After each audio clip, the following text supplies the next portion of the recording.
Nunca pensé que diría esto en voz alta, pero aquí va, no confío en las viudas. O al menos, no confío en esa viuda. Se llama Vanessa, y hasta hace una semana, estaba casada con mi hermano mayor, Javier. Javier era mi sangre. No era perfecto, tenía su carácter, pero era lo único que me quedaba de familia real. Cuando murió en un accidente de coche el martes pasado, pensé que lo más difícil sería enterrarlo. Me equivoqué. Lo peor llegó la mañana siguiente. Pasé la noche en el porche de Javier. No era el plan. Solo quería pasar a ver a su esposa, llevarle comida, ayudar con los arreglos. Pero no contestó la puerta. ¿Y mi llave? Ya no funcionaba. No me di cuenta de lo extraño que era hasta el amanecer. Me había quedado dormido en mi camioneta, con el motor encendido, y al despertar vi una furgoneta de mudanzas aparcada en la entrada. Primero pensé que era de algún familiar de ella. Pero entonces la vi. Nada de lágrimas. Nada de luto. Ni siquiera iba vestida de negro. Llevaba ropa de gimnasio. Pelo recogido. Una carpeta en mano. Y estaba dando órdenes. Me bajé del coche, desorientado, aún con la misma camisa con la que había ido al hospital la noche que Javier murió. No había comido. No había dormido. Pero sabía algo con certeza, algo iba muy mal. Vanessa me vio. No se sorprendió. Ni una lágrima falsa. Ah, sigues aquí, dijo, sorbiendo un café frío como si estuviéramos en la fila del Starbucks. Pensé que ya habrías vuelto a tu sótano. Me quedé seco. ¿Por qué hay un camión de mudanza en la entrada de Javier? Nuestra entrada, corrigió. Y están aquí por mí. Voy a traer a vivir a mi madre. Y a mi prima Clara. ¿Está embarazada, Clara? ¿Esa prima con la que no hablabas desde hace 3 años? No contestó. Solo volvió a mirar su carpeta. La casa es mía ahora, Esteban. Agradecería que no hicieras esto más dramático de lo que ya es. Esa casa no era cualquiera. Era la finca Encina Hueca. Nuestro abuelo la construyó después de la guerra. Javier y yo pasamos todos los veranos ahí. Nuestras iniciales aún están talladas en el viejo árbol de encina en el patio trasero. No recuerdo que Javier te pusiera la escritura, dije, midiendo mis palabras. Ay, cariño, río, claro que no. Pero Javier no dejó testamento. Y yo era su esposa. Todo esto me pertenece ahora. Deberías aprender cómo funciona la sucesión intestada. Lo dijo como si me estuviera dando una charla TED. Sentí que me ardían las orejas. Así que cambiaste las cerraduras, esta mañana. Dejaste tu llave bajo el felpudo, ¿no? Así lo supe. Eres un pedazo de basura, ¿lo sabías? Me miró con desprecio. Soy una viuda, Esteban.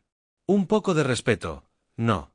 Eres una intrusa con un certificado de defunción y una carpeta. Eso fue lo último que dije antes de que su madre saliera por la puerta con un abrigo de piel y unas pantuflas, cargando una figura de búho decorativa. ¿Dónde pongo al pajarito, cariño?, le preguntó a Vanessa. Yo me di la vuelta, subí a la camioneta y me fui sin decir una palabra más. Pero por dentro, algo hizo clic. Ella pensaba que había ganado. No sabía lo que yo sabía.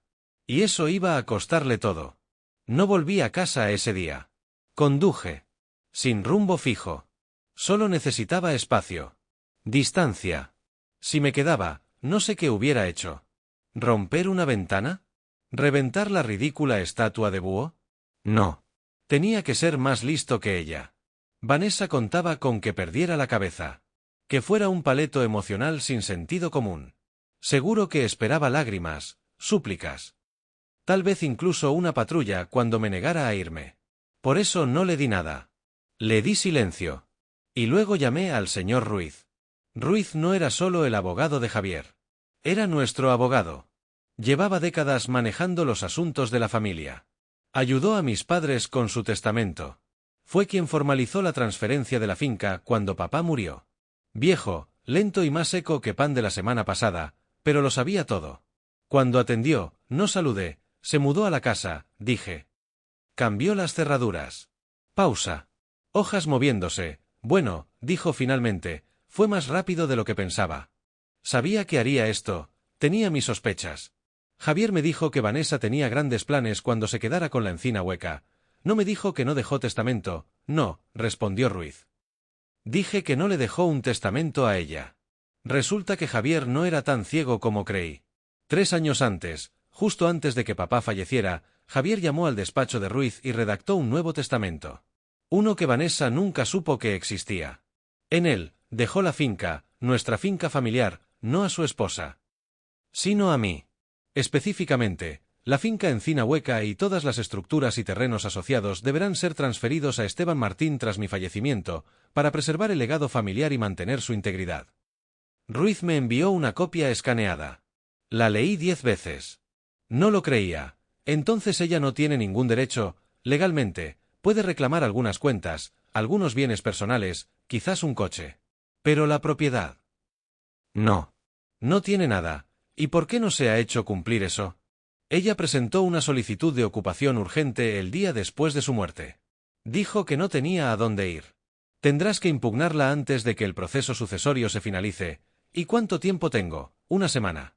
Esa noche regresé al pueblo. No fui a la casa, no tenía sentido aún. Dormí otra vez en la camioneta. El asiento reclinado lo justo para que mi espalda gritara por la mañana. Pero no me importó. Tenía algo que Vanessa no, ventaja. Ella creía que podía aplastarme, tomar el control, intimidarme. Y casi lo logra. Pero construyó su castillo sobre mentiras. Y una llamada al juzgado podía derrumbarlo todo. Aún así, necesitaba más que una ventaja legal. Necesitaba un plan. Pasé los siguientes 2 días haciendo reconocimiento. Vanessa estaba tan ocupada jugando a la reina de Encina Hueca que ni se dio cuenta de que yo la observaba desde la distancia. La vi reír con agentes inmobiliarios. Escuché cómo listaba el granero en Airbnb como espacio para eventos rústicos. Incluso mencionó alquilar el taller de Javier para fines de semana románticos. Me daban náuseas. Peor aún, estaba tirando nuestras cosas. Las herramientas de abuelo. Los álbumes de mamá. Hasta el guante de béisbol de Javier, empapado en agua en el bote de basura. Ese fue el límite. Ella quería borrarnos. Yo iba a borrarla a ella primero. Me reuní con Ruiz el viernes. Estaba más lento de lo habitual, la artritis, pero me entregó los papeles con firmeza. Una vez presentes esto, dijo, no hay vuelta atrás. Estás impugnando a una viuda en duelo. Esa mujer llora menos que un cactus, murmuré. Vamos a hacerlo. El lunes, presenté el escrito. Recibí el sello oficial. Pero no llamé a Vanessa. No la advertí. Esperé. Porque sabía algo que ella no sabía. El jueves tenía programada una jornada de puertas abiertas. Estaba planeando vender la finca que ni siquiera le pertenecía. Y yo pensaba arruinarlo. Espectacularmente. El jueves por la mañana me afeité, me puse mi mejor camisa de cuadros y mis botas de trabajo. Conduje hasta la finca Encina Hueca, como si no hubiera pasado los últimos 3 días vigilándola desde lejos. Cuando llegué, el camino de entrada estaba lleno de SUV y sedanes elegantes. Había un cartel junto al buzón que decía, Casa abierta, tu rancho soñado te espera. Pasé de largo, subí los escalones del porche y toqué la puerta. Vanessa abrió con una sonrisa falsa tan ancha que casi se le caía la cara, hasta que me vio. Se le heló la expresión. No puedes estar aquí, susurró, bloqueando el marco con el cuerpo. Error, dije, mostrándole el documento notariado por Ruiz. Sí puedo. ¿Qué es esto? Eso, querida, es una impugnación a tu ocupación. Lo que significa que hasta que el tribunal falle, no tienes derecho a vender, alquilar ni mover un solo mueble aquí. Sal de aquí, espetó. Estás haciendo el ridículo. No, dije, cruzando la puerta. Tú vas a hacer el ridículo. Los invitados estaban reunidos en la sala.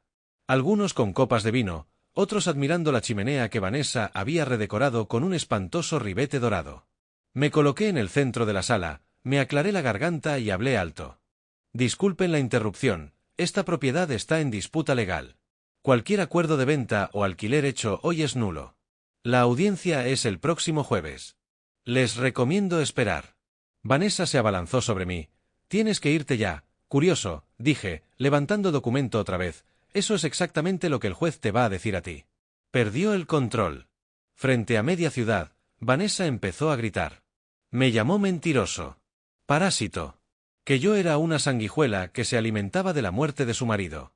Me lanzó una copa de vino a los pies. Le dijo a todos que yo era el hermano apartado que Javier odiaba.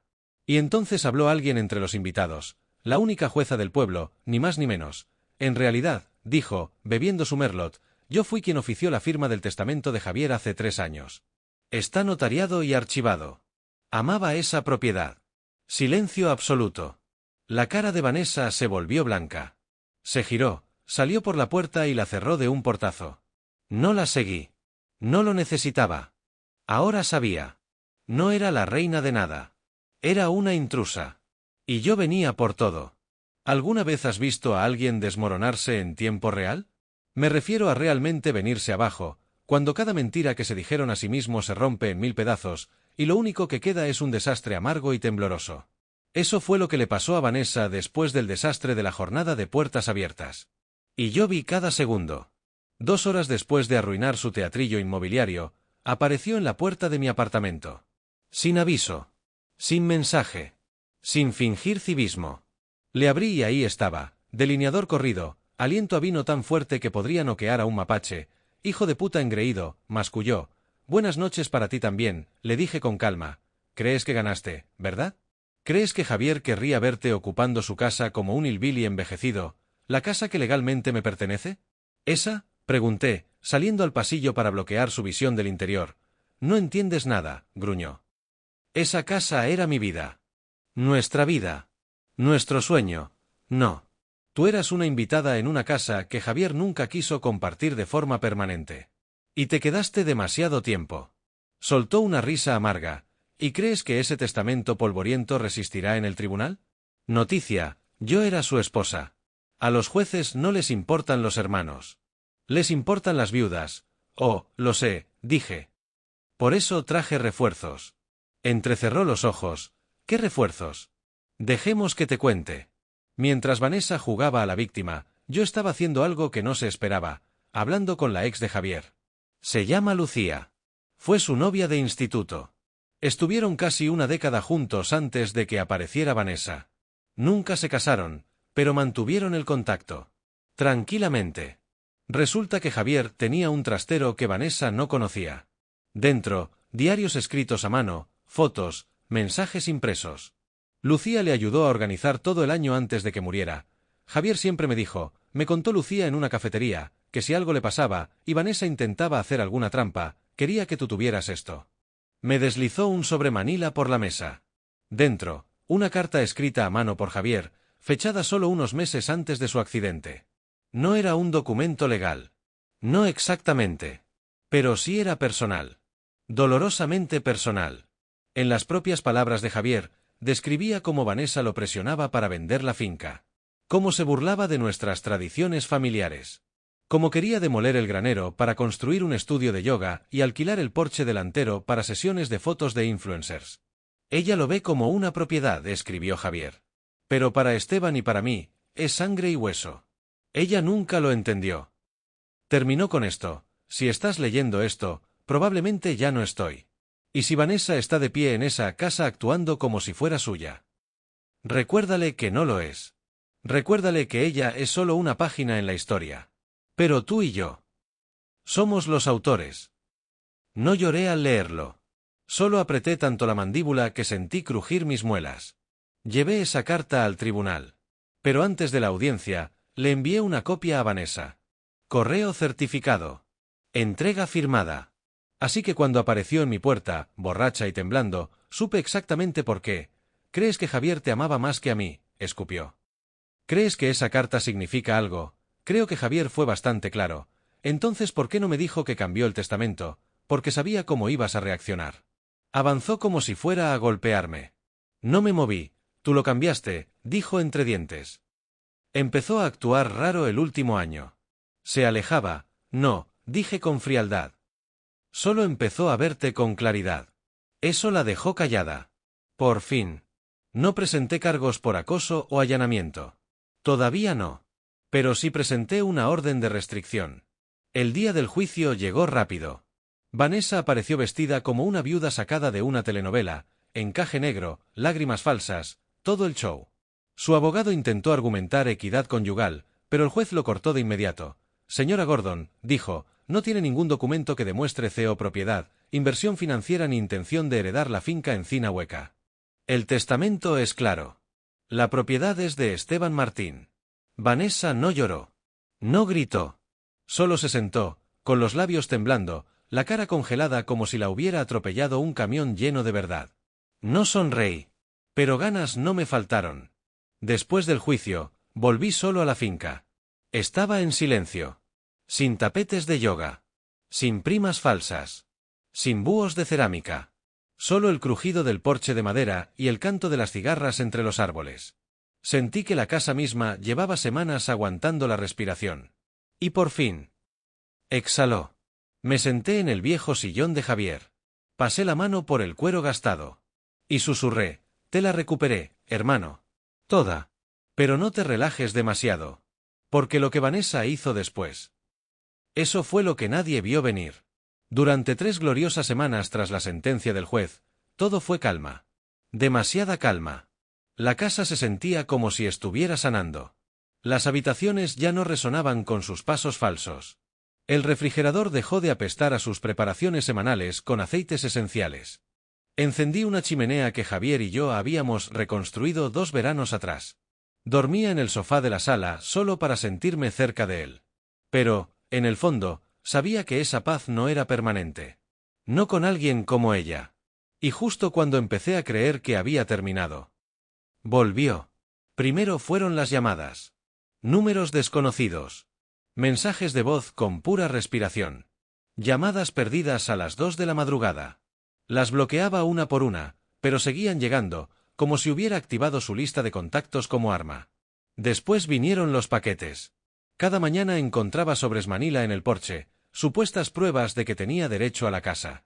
Facturas de luz a nombre de Javier. Fotos de ellos en el porche. Un recibo de mejoras del hogar en común. Incluso dejó una copia del certificado de matrimonio, con tinta roja rodeando la fecha. Como si eso pudiera borrar la sentencia que tenía enmarcada sobre la repisa. Luego vinieron las publicaciones de Facebook. Vanessa no era sutil. Etiquetó a viejos amigos de Javier, a su familia. Incluso aparte de la mía. Decía que le robé la casa mientras lloraba. Me acusaba de manipular documentos, de tener una obsesión enfermiza con el recuerdo de mi hermano. Una de sus publicaciones terminó con, Esteban nunca respetó nuestro matrimonio. Solo quería a Javier para él. Se hizo viral. No millones, pero lo suficiente para que en el pueblo empezaran los susurros. Entré a la ferretería y el dueño me preguntó si de verdad había echado a la pobre viuda descalza. No importaba que hubiera ganado en la corte. Ella ahora peleaba en la corte de la opinión pública. Y le estaba funcionando. Sabía exactamente lo que intentaba. Aislarme. Avergonzarme. Hacerme dudar de si valía la pena mantener una casa tan llena de dolor. Pero no cedí. Nadie borra un legado solo porque se ve bien con encaje negro y filtros de víctima. Así que contraataqué. Mandé una orden de cese y desista a través del despacho de Ruiz. Publiqué la sentencia en la página conmemorativa de Javier con una leyenda que decía, la verdad no necesita defensa. Pero Javier la merece. Las reacciones explotaron. Comentarios. Apoyos. Mensajes. Y ahí fue cuando ella perdió el control. El sábado por la noche, volví de cenar con Lucía, sí, habíamos empezado a vernos más, y encontré una piedra sobre el porche. Una piedra que no estaba cuando me fui. Envuelta con una tira de papel arrancada de los diarios de Javier. En tinta gruesa decía, me lo quitaste. Yo te quitaré lo que queda. Me quedé congelado. Todos los vellos de mis brazos se erizaron. Escaneé los árboles, la cerca, las sombras junto al granero. Nada. Ni huellas. Ni luces de coche. Solo esa piedra. Y un mensaje que lo cambiaba todo. Instalé cámaras al día siguiente. Cada ventana. Cada entrada. Sensores de movimiento. Focos de seguridad. El sheriff, amigo de la familia, pasó en persona cuando llamé. Miró la nota y dijo, está escalando. Asentí, se está desmoronando, y la gente que se desmorona. Hace cosas desesperadas. Cierra bien todo. No necesitaba que me lo repitiera. Cerré cada cerradura. Coloqué un bate de béisbol junto a mi cama. Dormí con las botas puestas 2 noches seguidas. Pero no fue suficiente. Porque el lunes se metió a la casa. Eran las 2:13 de la mañana. Lo sé porque el aviso sonó en mi móvil y me senté de golpe antes de que llegara el segundo. Movimiento en porche trasero detectado. Luego, entrada lateral. Puerta entreabierta. Agarré el bate y el móvil. Abrí el vídeo en vivo. Y ahí estaba. Vanessa. Con sudadera negra y chanclas. Cargando un recipiente plástico lleno de no sé qué. Caminaba por el jardín como si fuera suyo. Pero sus ojos estaban vacíos. Locos. Una mujer al borde de romperse del todo. Y entonces empezó a verter algo en el porche. Hice zoom. Líquido inflamable. No esperé a enfrentarla. No grité. No abrí la puerta. Llamé al sheriff directo a su móvil. Está aquí, susurré. Va a prender fuego a la casa. Solo dijo 2 palabras. Quédate adentro. Y colgó. 5 minutos duraron una eternidad. Vi cómo Vanessa encendía una cerilla. La sostuvo sobre el porche empapado. Y la dejó caer.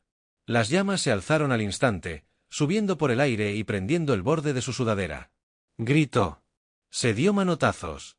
Tropezó hacia atrás y cayó de espaldas en la tierra, justo cuando la patrulla apareció por el camino. Luces. Sirenas. Voces. Abrí la puerta lentamente. Vanessa se retorcía en el suelo, intentando arrastrarse como un animal herido. La miré y dije, Javier siempre dijo que algún día ibas a quemar este lugar. Se la llevaron esposada. Cargos, incendio, allanamiento, violación de la orden de restricción. Al día siguiente, solicité una restricción de emergencia ampliada. Ahora no puede acercarse a menos de 300 metros de mí. O de la finca. El porche sufrió daños mínimos. Pero su reputación. Destruida. Por primera vez desde la muerte de Javier, sentí que la paz volvía a la tierra. El árbol de encina seguía en pie. El granero aún olía a madera. Las chapas tintineaban sobre la repisa. La había protegido. No solo de Vanessa. Del olvido.